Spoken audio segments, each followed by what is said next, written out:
మనలో మార్పు తెచ్చే విషయాలు కొన్ని చూద్దాం. చిరుమందహాసం ఎప్పుడు ముఖంలో ఉండాలి అంటే స్మైలీ ఫేస్ అన్నమాట. కోపాన్ని కూడా చిరునవ్వుతో ప్రదర్శిస్తూ ఉండాలి.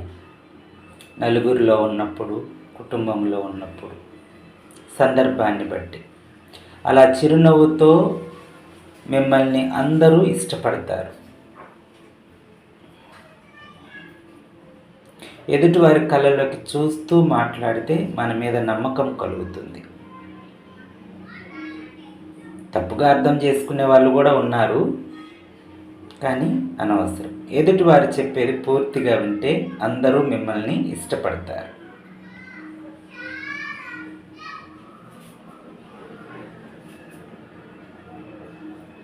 ఎవరినైనా పేరుతో ప్రేమతో పిలిస్తే సంతోషపడతారు, గౌరవంగా.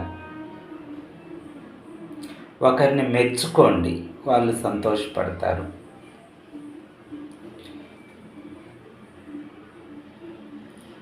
అప్పుడు మీ బంధం బలపడుతుంది గట్టిగా. ఎక్కువగా ఆలోచించకండి, అప్పుడు మీ బాధలు తగ్గుతాయి.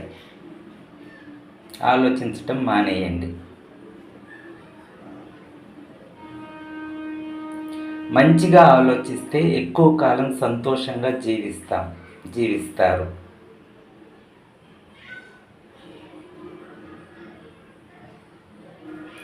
ఎలా మాట్లాడితే ఎదుటివారికి అర్థమవుతుందో తెలుసుకొని మాట్లాడాలి.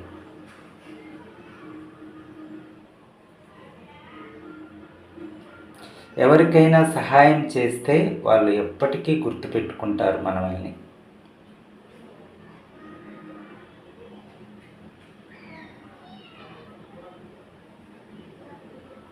మగవారు కానీ ఆడవారు కానీ 10 మందిలో పెద్దగా నవ్వకూడదు. మన విలువ తగ్గిపోతుంది. సమాజంలో మన గౌరవం మనమే కాపాడుకోవాలి.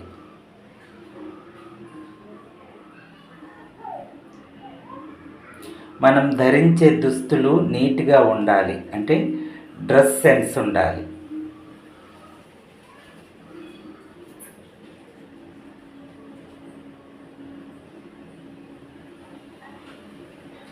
ప్రాంతాన్ని, పరిసరాలను గుర్తు చేసుకొని మన ప్రవర్తన ఉండాలి. ఎక్కడున్నాము, ఎవరితో ఉన్నాము అనేది కూడా తెలిసి ఉండాలి. ఆడవారు ఇంట్లో భర్తతో మాట్లాడినట్లు పరాయి మగవారితో సంబోధన లేకుండా మాట్లాడకూడదు.